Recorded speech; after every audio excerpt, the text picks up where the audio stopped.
Irmãos, vamos abrir as nossas Bíblias no livro de Neemias, Neemias capítulo 8. Nós vamos ler desde o versículo 1, tá bom? Neemias 8, a partir do versículo 1. Diz assim a palavra de Deus: Quando chegou o 7º mês e os israelitas tinham se instalado em suas cidades, todo o povo juntou-se como se fosse um só homem na praça, em frente da porta das águas. Pediram ao escriba Esdras que trouxesse o livro da lei de Moisés que o Senhor dera a Israel. Assim, no primeiro dia do 7º mês, o sacerdote Esdras trouxe a lei diante da assembleia, que era constituída de homens e mulheres e de todos os que podiam entender. Ele a leu em alta voz desde o raiar da manhã até o meio-dia, de frente para a praça, em frente da porta das águas, na presença dos homens, mulheres e de todos os outros que podiam entender. E todo o povo ouvia com atenção a leitura do livro da lei. O escriba Esdras estava numa plataforma elevada de madeira construída para a ocasião. Ao seu lado à direita estavam Matitias, Sema, Anaías, Urias, Ilquias e Maazeias.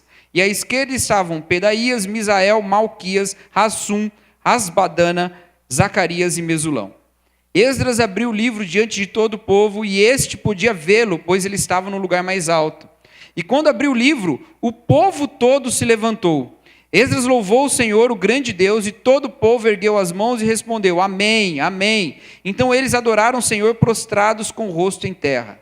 Os levitas, Jesua, Bani, Serebias, Jamim, Acube, Sabetai, Odias, Maazeias, Keilita, Azarias, Josadabe, Anã e Pelaías, instruíram o povo na lei, e todos permaneciam ali.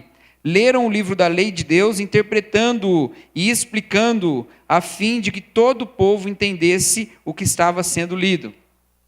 Então Neemias, o governador Esdras, o sacerdote escriba e os levitas que estavam instruindo o povo, disseram a todos: Esse dia é consagrado ao Senhor, o nosso Deus.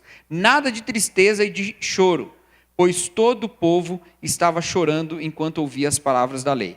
E Neemias acrescentou: Podem sair e comam e bebam do melhor que tiverem e repartam com os que nada têm preparado. Esse dia é consagrado ao nosso Senhor. Não se entristeçam, porque a alegria do Senhor os fortalecerá.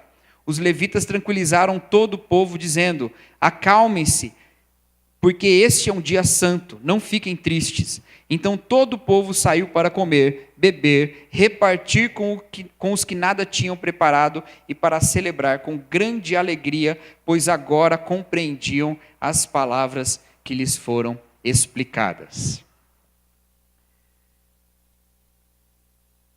Nós somos uma igreja, e eu comecei esse culto falando para os irmãos que nós estamos juntos, nós não estamos louvando a Deus separadamente. Não há um facho de adoração entre você e Deus, assim, saindo dos seus pés, passando pela sua cabeça, igual aqueles filmes de ET, não é? Quando tem uma abdução, tem um disco voador e joga um facho de luz, aí a pessoa começa a subir.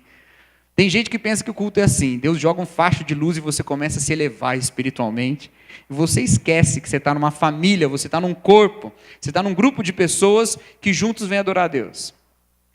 E é isso que nós estamos fazendo aqui. Um culto que adora a Deus em comunidade. Um culto em que celebra a Deus o que o Senhor fez pelo seu povo. Deus é rei de um reino, e esse reino tem um povo. E nós somos o povo de Deus, o povo do seu reino.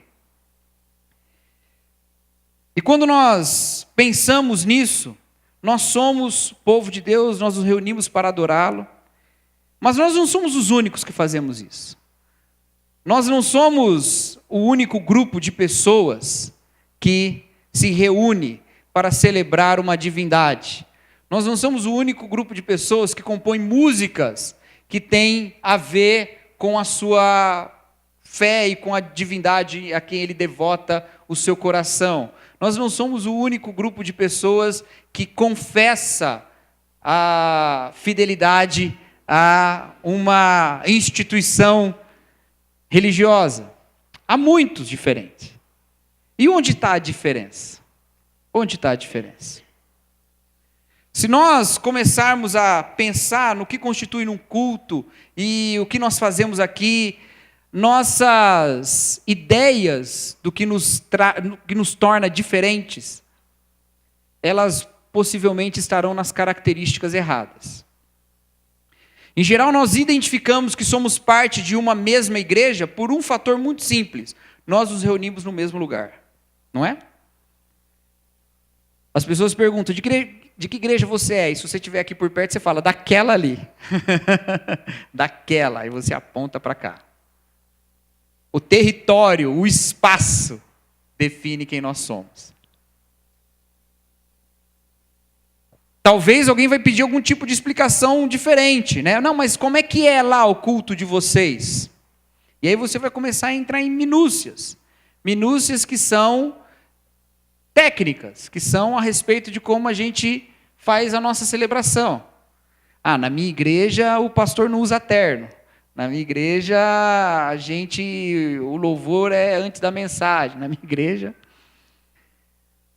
Questões que não são questões centrais. O que é que nos torna igreja? O que é que nos reúne aqui? O que nos reúne aqui, meus irmãos, nada mais é do que a revelação de Deus, do que a palavra de Deus, o evangelho que primeiro foi pregado a nós. Nós falamos sobre isso semana passada, não é? Que a igreja é fruto do evangelho. O evangelho que atinge pecadores e transforma aqueles pecadores em alguém regenerado, alguém salvo, e esse alguém salvo se reúne com outros alguém salvos, e eles passam a constituir igreja. Mas hoje eu quero mostrar para os irmãos, na Escritura e nesse texto que nós lemos agora, como isso se manifesta em cada área da igreja. Como isso se demonstra na vida da igreja. Porque o que está acontecendo aqui, nesse capítulo 8 de Neemias, é que esse povo, que é o povo de Deus, os hebreus, os judeus, que tinham ido para o exílio, tinham sido conquistados pelos babilônicos e depois dominados lá na Babilônia pelos persas, voltaram para casa, voltaram para sua terra, Canaã, na Palestina, voltaram para lá. E quando eles chegam lá, eles têm que reconstruir tudo. E nós vemos no livro de Esdras, o livro que está anterior a esse de Neemias, a história de como eles reconstruíram o templo. No livro de Neemias, nós temos a história de como eles reconstruíram a cidade de Jerusalém e os muros da cidade. E como agora, no capítulo 7, eles começam a encher as cidades, como as pessoas começam a se fixar nas cidades, inclusive enchendo a própria cidade de Jerusalém, porque uma das promessas que os profetas tinham dado é que Jerusalém seria uma cidade populosa. E as pessoas estavam voltando do exílio, estavam voltando lá da Babilônia, quando os persas dominaram, e estavam voltando. O rei Ciro tinha dito, pode voltar, e eles estavam voltando. E eles começam a chegar com seus governantes, com seus sacerdotes, e o templo já estava lá, e a cidade está terminada, e as pessoas estão chegando e enchendo a cidade. E num determinado momento, quando já estava cada um na sua cidade, quando os povos já estavam espalhados na cidade, Esdras vai na porta das águas, tendo convocado o povo todo. Quando o povo todo pede que isso aconteça, que eles leiam a lei, ele se coloca sobre uma plataforma e ele começa a ler a lei de Deus. Qual é a lei de Deus que ele lê? Muito provavelmente, o que está sendo dito aqui é dos 5 primeiros livros da Bíblia, que nós chamamos de Pentateuco, que os judeus chamam de Torá. Ele começa a ler a lei de Deus, a lei que Deus deu através de Moisés. E o povo fica atento, ouvindo a lei de Deus. E ouve a palavra de Deus. Mas tem um detalhe literário nesse capítulo maravilhoso, um detalhe que mostra isso que a gente acabou de falar, que como é a palavra que forma o povo e não é o povo que forma a palavra. Olha só que interessante. Esse povo se reúne para falar com Esdras, como se fosse um só homem. Olha aí no versículo 1. Quando chegou o 7º mês, os israelitas tinham se instalado em suas cidades, todo o povo juntou-se como se fosse um só homem na praça, em frente da porta das águas, e pediram ao escriba Esdras que trouxesse o livro da lei de Moisés que o Senhor dera a Israel. Todo o povo se reuniu como um só homem. Isso é uma maneira de dizer a gente fala essas coisas, né? A Bíblia traz esse tipo de linguajar, fala para que nós exaltemos a Deus em uma só voz, para que nós nos reunamos a uma. Mas aqui há um detalhe, em todo esse capítulo 8, o povo é tratado como um personagem. Você tem Esdras, você tem Neemias, você tem os levitas, você tem os líderes do povo ali reunidos, e você tem o povo. E o povo age como um personagem. O povo age como um personagem nesse capítulo, como se fosse mais uma pessoa, porque eles se reúnem como se fosse um só homem. E você pode continuar vendo, tudo o que o povo faz, ele faz junto. Ele faz junto. Quando reúnem homens e mulheres e todos que podiam entender, na presença deles, no versículo 2, lá na frente, no finalzinho fala, no versículo 3, no finalzinho, e todo o povo ouvia com atenção a leitura. E aí quando chega lá mais à frente, no versículo 5 e no versículo 6, ele diz que quando abriu o livro, todo o povo se levantou. Esdras louvou o Senhor, o grande Deus, e todo o povo ergueu as mãos e respondeu, amém, amém. Então eles adoraram o Senhor prostrados com rosto e terra. Quem? Todo o povo. É um recurso literário nesse capítulo, mostrando como esse povo, que veio lá da Babilônia, cada um de um jeito, alguns seguiram a tradição, outros não, alguns tinham pensado em seguir os deuses da Babilônia, um monte de pensamentos e de formas diferentes de se estabelecer, esse povo se reúne ao redor da lei de Deus. E porque existe uma lei de Deus, existe um povo. Porque a palavra de Deus é a base da unidade do povo de Deus. Estão entendendo isso?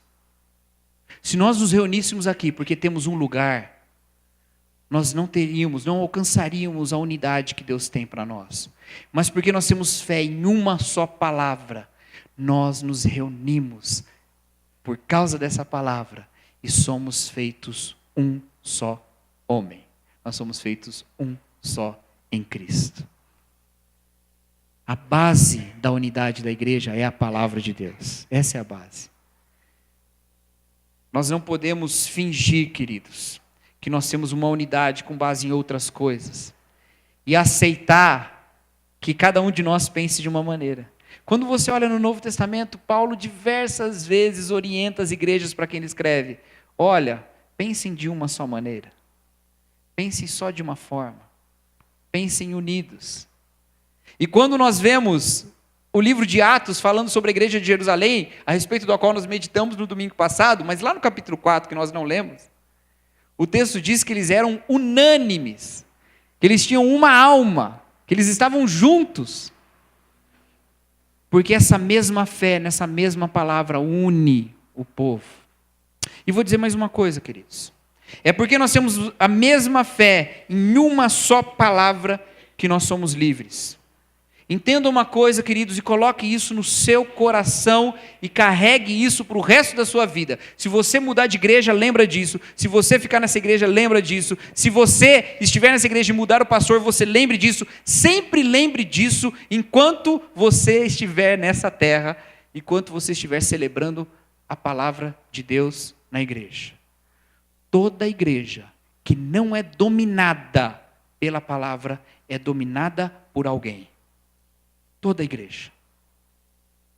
Se a palavra domina a igreja, se a palavra é regra da igreja, se a palavra é a lei da igreja, você tem uma igreja ligada a Deus. Se ela não é, você tem uma igreja ligada a uma pessoa.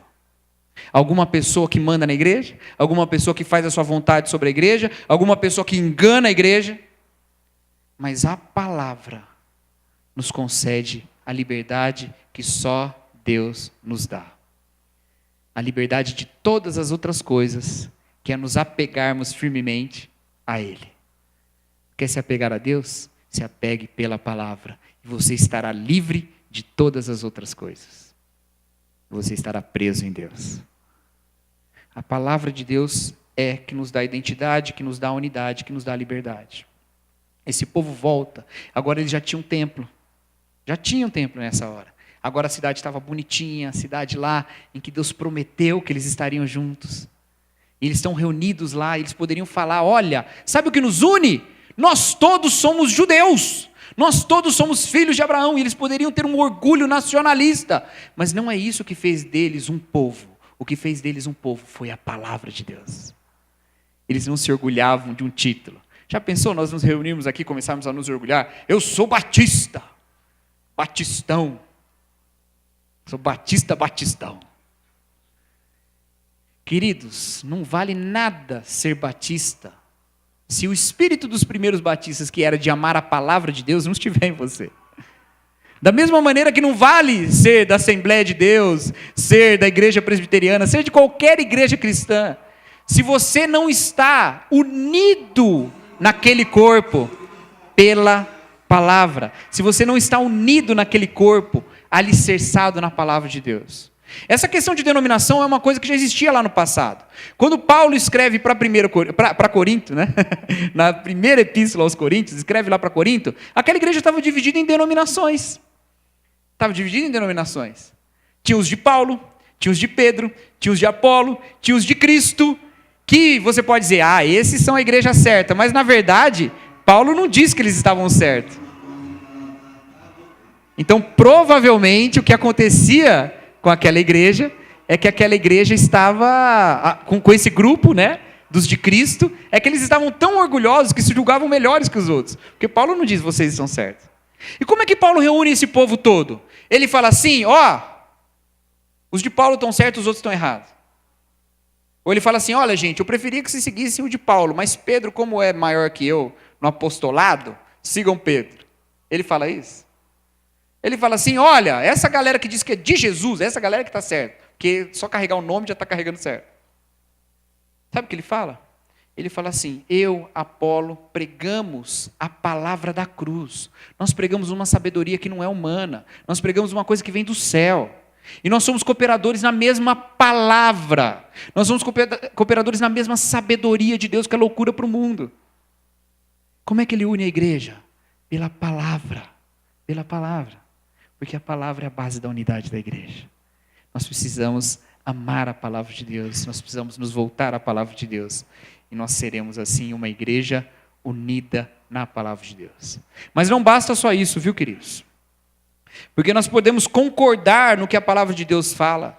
Nós podemos ter a mesma leitura da palavra de Deus. E ainda assim essa leitura ser uma leitura inócua. Ser uma leitura que não tem efeito nenhum. Se você só acredita de um jeito, e se você só pensa que esse jeito é o jeito certo de ler a Bíblia, e essa comunidade concorda, isso pode ser algo insuficiente. Porque não basta que nós conheçamos a palavra e concordamos. Existe gente na história da Escritura, um grupo de pessoas ou grupos de pessoas que lia a Bíblia do mesmo jeito e ainda assim não estava vivendo toda a vida da palavra. Os fariseus da época de Jesus concordavam na leitura da palavra. Eles andavam juntos. Eles tinham as discussões entre eles, mas eles eram um grupo unido. Eram tão unidos que eles podiam falar, nós somos um grupo e aqueles saduceus são outros, são outra turma. Eles sabiam quem eles eram. Mas o que acontecia que não moveu neles o conhecimento da palavra ao ponto de reconhecer a palavra de Deus revelada em Jesus Cristo? Faltava arrependimento. Porque a palavra é a base do arrependimento. Nós nos arrependemos quando nós nos encontramos com a palavra de Deus. É o que acontece com esse povo. Eles começam a ler e o povo começa a chorar. Eles começam a ler a Bíblia lá, Esdras começa a ler a Bíblia e o povo começa a chorar. Por que o povo começa a chorar? Porque eles olham para a sua vida, eles olham para o que a lei mandava. E eles falam, eu estou em pecado, eu estou errado, eu estou fora do plano, eu não estou cumprindo. E eles começam a chorar. Porque eles não estão só ouvindo uma interpretação, eles não estão só ouvindo uma palavra que diz que eles estão certos, eles não estão ouvindo uma palavra que vem amaciar o coração e dizer, vocês são os queridinhos de Deus. Não, eles vieram ouvir uma palavra que os desafiava, que os atacava no centro do coração pecaminoso deles e os levava aos seus joelhos para se arrependerem. É isso que acontece com a gente. A gente precisa se encontrar com a palavra de Deus para ser desafiado por ela. Nós precisamos nos achegar à palavra de Deus ajoelhados no nosso coração. Nós precisamos nos achegar à palavra de Deus sabendo que ela é a sabedoria e não os nossos descaminhos. Porque a palavra de Deus nos leva ao arrependimento. Quando a palavra de Deus nos atinge, nós somos quebrantados. Nós somos quebrantados por ela. Mas esse atingir da palavra de Deus não é para moer o nosso espírito, não é para nos deixar pensando ou nos achando miseráveis, porque a palavra de Deus é a base para o arrependimento, é a base para o quebrantamento, ela é a fonte que nos leva a nos quebrantar, mas ela também é a base para a alegria. E esse povo começa a chorar, e os líderes falam: não chora, não chora, pessoal, não está na hora de chorar. Olha só que interessante isso, lá no versículo 9, diz o texto: então Neemias, o governador, Esdras, o sacerdote e escriba, e os levitas que estavam instruindo o povo, disseram a todos: esse dia é consagrado ao Senhor, o nosso Deus, nada de tristeza e de choro, pois o povo todo estava chorando enquanto ouvia as palavras da lei. Olha que interessante isso, queridos. Se eu trouxesse a palavra de Deus para você, sem a esperança de que Deus nos escolheu em Jesus Cristo, que nós somos povo dele em Jesus Cristo, nós sairíamos daqui desesperados, nós sairíamos daqui sem paz no coração. Porque Deus é tão santo e nós somos tão pecadores, que seria terrível nós nos encontrarmos com a santidade de Deus revelada na Escritura e pensarmos em quem nós somos sem uma porta de salvação, sem um caminho de perdão. E estes, quando leem a palavra de Deus e leem a lei do Senhor, se quebrantam, choram. E os líderes falam: não chore, não está na hora de chorar. Vai ter a hora de chorar, e lá no capítulo 9 tem a hora do arrependimento e da confissão. Mas agora nós vamos celebrar. Nós vamos celebrar o quê? Nós vamos celebrar que a palavra de Deus está entre nós. Porque por mais dura que ela seja, ela é graça de Deus. Ela é graça de Deus. Queridos, isso é tão maravilhoso. Isso é tão maravilhoso. Quando nós vemos Jesus Cristo perguntando para os discípulos, depois de ter dado uma palavra dura que levantou todo mundo e foi embora, uma palavra dura, duríssima, ele fala para os discípulos: vocês não vão também? E aí Pedro diz: a quem nós iremos, se só tu tens a palavra de vida eterna? A quem nós iremos, queridos? Nós nos reunimos aqui para ouvir a palavra de Deus e ela vem dura no nosso coração, ela vem pesada, ela nos leva ao arrependimento, ela não é fácil de ser digerida, ela nos exige posturas e atitudes que nós não queremos tomar, ela nos exige essas coisas. Mas nós somos o povo que olha para a palavra e celebra o golpe que a palavra nos dá. Porque só aqui nós vemos a palavra de vida eterna. Só aqui. Nós não estamos caminhando na desgraça dos nossos descaminhos mais. Nós estamos agora na graça de Deus. Pela palavra dele que nos atingiu. Olha a sabedoria de Deus. E esse povo que começa a chorar e falando: nós estamos em desespero. Ouve dos seus líderes: celebrem. Celebrem. Porque vocês são um povo. E vocês são o povo de Deus, e a prova disso é que vocês têm essa lei, a prova disso é que vocês são o herdeiro dessa aliança, a prova disso é que nós estamos lendo essa palavra na cidade onde o Senhor consagrou e fez a sua promessa. Para um povo que estava voltando do exílio, isso é maravilhoso. E eles ficam, e eles ouvem, e eles celebram, e eles se reúnem, e eles repartem os alimentos, e eles celebram e festejam juntos, porque a graça do Senhor está entre eles. Isso é uma coisa que acontece entre nós também. Nossas reuniões, nossa unidade, nosso caminhar junto, nossos momentos de celebração, os momentos em que nós nos encontramos em contextos informais, esses lugares continuam sendo lugares de celebração da palavra de Deus. É o que eles fazem. Os levitas, os líderes falam: olha, podem sair, comam, bebam do melhor que tiverem, repartam com os que nada têm preparado, esse dia é consagrado ao Senhor, não se entristeçam, porque a alegria do Senhor os fortalecerá. Quando nós nos reunimos celebrando essa alegria do Senhor que é a nossa força, nós nos reunimos celebrando essa palavra do Senhor que está entre nós.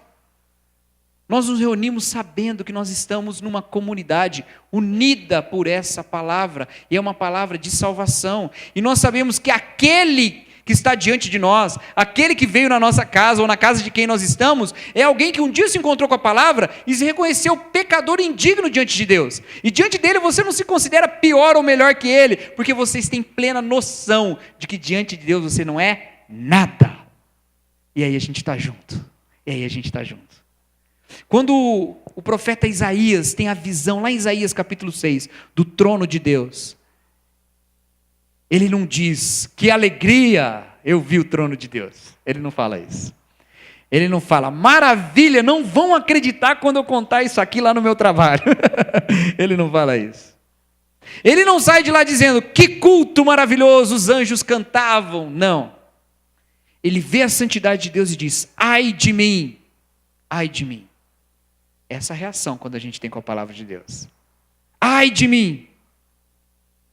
Mas ele também teve o perdão.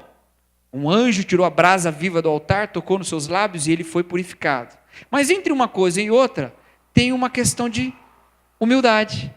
Ele era o profeta, ele já tinha tido experiências com Deus, ele viu o trono de Deus, e ele diz, ai de mim, porque sou homem de lábios impuros.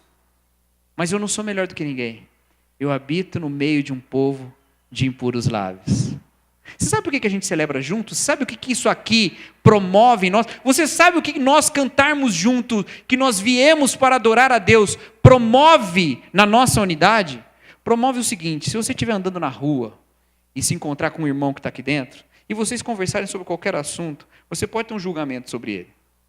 E na carnalidade, você pode até achar que você é melhor que ele. Carnalidade. Mas pode acontecer, isso acontece.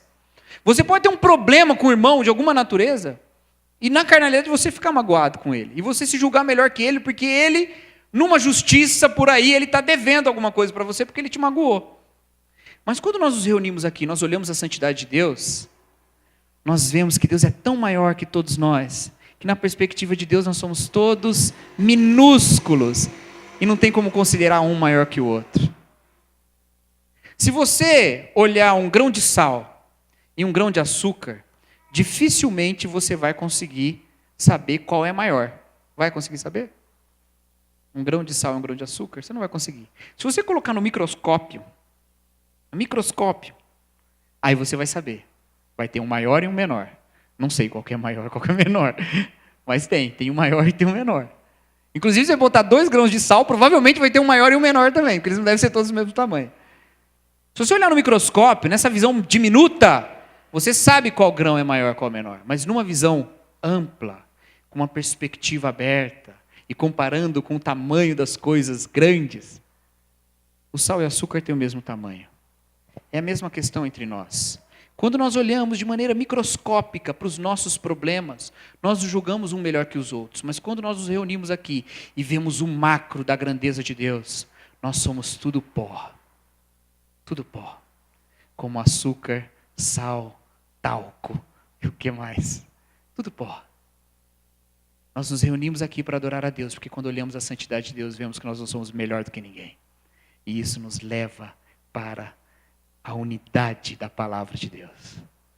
Nós nos arrependemos, e nós nos celebramos, e nós juntos podemos confessar os nossos pecados uns para os outros, porque nós sabemos que o outro não é padrão de santidade, o padrão de santidade é Deus, o mesmo Deus que ele serve. É Tiago que nos estimula a fazer isso na sua epístola. Confessai os pecados uns para os outros, para que sejam curados. Confessar os nossos pecados. Para quem que você confessar o pecado? Não dá para confessar o pecado para o pastor nessa igreja. Não tem confessionário, tá bom? Não vem. Mas se você quiser confessar para um irmão, eu sou irmão, você é irmão, o outro é irmão. E nós não fazemos isso por quê? Por causa da carnalidade. Porque na carnalidade nós esquecemos da palavra de Deus que diz que nós somos todos pó diante de Deus. E sendo pó diante de Deus, nós não temos do que nos orgulhar. E quando vier alguém com algo escabroso, nós falamos, meu querido, o Senhor Jesus Cristo olhou para uma mulher adúltera e falou, eu não te condeno. Vem cá e vamos conversar. Porque tem uma palavra que vai te levar aos seus joelhos, eu tenho uma palavra que vai quebrar o seu coração, eu tenho uma palavra que vai mostrar o miserável pecador que você é, mas ela fez isso comigo também. Então nós estamos no mesmo barco. E essa mesma palavra que nos quebra, nos levanta e fala, a alegria do Senhor é a sua força. E aí a gente levanta e vai viver a vida. É a base do arrependimento, é a base da nossa alegria e é a base das nossas práticas, é a base da nossa ação. Quando você olha o texto seguinte, nos versículos seguintes que nós não lemos, a gente vê isso. Olha aí, versículo 13. No segundo dia do mês, os chefes de todas as famílias, os sacerdotes e os levitas, reuniram-se com o escriba Esdras para estudarem a palavra da lei. Olha só, tinham pregado a palavra um dia antes, tinham ensinado todo mundo. No segundo dia do mês, que é provavelmente pelos cálculos o dia seguinte mesmo, teria sido o primeiro dia e o segundo, eles se reúnem. Quem? Os líderes agora, vão estudar juntos a palavra. Eles já trouxeram a lei para o povo, mas agora eles vão estudar a palavra. E quando eles começam a estudar a palavra, eles percebem algo. Olha aí, versículo 14. Descobriram na lei que o Senhor tinha ordenado por meio de Moisés que os israelitas deveriam morar em tendas durante a festa do 7º mês, que é a chamada festa dos tabernáculos. Por isso anunciaram em todas as suas cidades e em Jerusalém: saiam às montanhas, tragam os ramos de oliveira cultivadas e oliveiras silvestres, de murtas, de tamareiras e de árvores frondosas, para fazerem tendas conforme está escrito. Então o povo saiu e trouxe os ramos, e eles mesmos construíram tendas nos seus terraços, nos seus pátios, nos pátios do templo de Deus e na praça junto à porta das águas, e na que fica junto à porta de Efraim. Todos os que tinham voltado do exílio construíram tendas e moraram nelas. Desde o dia de Josué, filho de Num, até aquele dia, os israelitas não tinham celebrado a festa dessa maneira, e grande foi a alegria deles. Dia após dia, desde o primeiro dia até o último dia da festa, Esdras leu o livro da lei de Deus. Eles celebraram a festa durante 7 dias, e no 8º dia, conforme o ritual, houve uma reunião solene. Olha só, desde os dias de Josué, que dá aí uns 1000 anos antes desse texto, antes desse fato. Em 1000 anos, eles nunca tinham celebrado essa festa desse jeito, desde os dias de Josué. O que significa que eles celebravam essa festa, mas celebravam do jeito errado. E aí eles, estudando a Bíblia, falaram: peraí, nós estamos fazendo uma coisa errada. Vamos arrumar. Isso parece bobeira, gente. Parece bobeira pra gente. Puxa, né? Mas eles celebravam a festa, tá bom, né? O que tem que ficar 7 dias na cabana e tal? E por que fazer isso? Isso era para lembrar a bênção, a graça de Deus que conduziu o povo no deserto, enquanto o povo morou nas cabanas. Eles agora têm cidade, eles precisam lembrar dessa origem, dessa providência de Deus, quando eles não tinham nada, só tinham deserto. E quando você lê o capítulo 9, que tem essa oração de arrependimento do povo, que é feita por Esdras, a gente vê ele lembrando toda a ação de Deus durante toda a história do povo. E esse povo está lembrando dessas coisas com essa festa. Mas foi Deus que mandou. Se foi Deus que mandou, a gente vai fazer desse jeito. Não é bobeira, é o que Deus mandou. Porque a palavra de Deus é a orientação da nossa prática. Ela é a orientação da nossa prática. Ela reina sobre a nossa unidade, ela reina sobre os nossos sentimentos. A gente se arrepende, mas se alegra, e ela reina na nossa prática. Ela tem que ser reinante na nossa prática. Nós gostamos de afirmar que a Bíblia é a nossa única fonte, a nossa única regra de fé e prática. A única regra que a gente tem. Quem é que regula a nossa fé? A Bíblia. Quem é que regula a nossa prática? A Bíblia. E a gente bebe isso de um princípio da Reforma Protestante que fala só a Escritura, somente a Escritura. A Escritura é que regula a nossa prática, a nossa vida, a nossa fé, tudo. É a Escritura que regula, é ela que orienta. Mas isso tem acontecido na prática? Tem sido assim com a nossa vida? Nós temos orientado o nosso caminhar pelo que a Escritura nos manda? Porque ela fala de como nós devemos nos relacionar, ela fala de como nós devemos nos sentir, mas ela fala também de como nós devemos agir. E quando ela fala o que nós devemos fazer, não é que ela fala o que nós não devemos fazer. Entenda a diferença. A Bíblia traz algumas proibições, ela traz algumas coisas que você não deve fazer. Ela fala. Os 10 mandamentos são em grande medida negativos. Não roubarás, não matarás, não darás falso testemunho. E mesmo os 2 positivos que existem são limitadores. Honra o pai e a mãe, ou seja, não faz do jeito que você quer, faz do jeito que seu pai e sua mãe quer. Guarda o dia do sábado, quer dizer, não vai trabalhar no sábado. Então não trabalharás no sábado. É tudo negativo nos mandamentos. A gente tem essa ideia de que a Bíblia nos impõe uma vida restrita. Restrita. Mas não é isso que acontece. O que a Bíblia nos dá é uma orientação para uma vida que floresce a partir do Evangelho e da graça de Deus. Nós somos salvos por Jesus Cristo, esse evangelho nos impacta. Eu quero mais da presença e do poder desse evangelho na minha vida. Então olha como a Bíblia fala para você se aprofundar nisso. Ela fala para você se aprofundar em práticas. E essas práticas são positivas. Porque quando o Senhor Jesus Cristo resume toda a lei em 2 mandamentos, ele resume em 2 mandamentos positivos, ainda que os 10 mandamentos sejam majoritariamente negativos. Ele fala, o primeiro mandamento, amar a Deus acima de todas as coisas, e o segundo, amar ao próximo como a ti mesmo. Dá para amar de uma maneira negativa? Dá para amar de uma maneira não propositiva? Não dá. Não tem jeito de você amar alguém sem você amar em direção a alguém. Não tem como. Você só ama alguém quando há atitude, ação em direção a essa pessoa. Jesus Cristo olhou para um mandamento majoritariamente negativo e fala, se vocês vão entender isso, vocês vão entender que a missão das obras de Deus na sua vida, nesse mundo, é uma missão positiva, é de viver obras transformadas, é de propor o amor e a graça de Deus para um mundo sem amor e sem graça. Eles aqui orientaram a sua prática devocional, a sua prática litúrgica da festa. Mas na nossa vida, qual é o nosso culto? Quais são as nossas festas? É a vida de Jesus Cristo em nós. É isso que está escrito lá em Romanos capítulo 12. Que nós devemos oferecer os nossos corpos a Deus. Esse é o nosso culto racional. O sacrifício vivo, santo e agradável a Deus. Onde é que você está celebrando o culto? Tem esse culto aqui. Nós podemos chamar de celebração comunitária, culto público, o que você quiser. Mas tem o culto diário. E a Bíblia orienta o culto que a gente faz aqui, porque tudo aqui é orientado pela palavra de Deus. E o culto que a gente faz lá fora é orientado pela palavra de Deus também. Porque a palavra de Deus orienta as nossas práticas. E movendo tudo isso, os nossos sentimentos, pensamento e ação, e a nossa unidade, nós somos uma igreja fundada pela palavra de Deus. Nós somos uma igreja sustentada pela alegria do Senhor, conhecida na palavra de Deus. E é isso, meus queridos. Não é mais nada que reina na nossa vida. Não é mais nada que reina no povo de Deus. Não é mais ninguém que tem autoridade sobre o povo de Deus, a não ser a Escritura. E por causa da palavra de Deus revelada na Escritura, que nos mostra Jesus Cristo Salvador, nós somos um e somos um conforme Deus quer. Amém, queridos?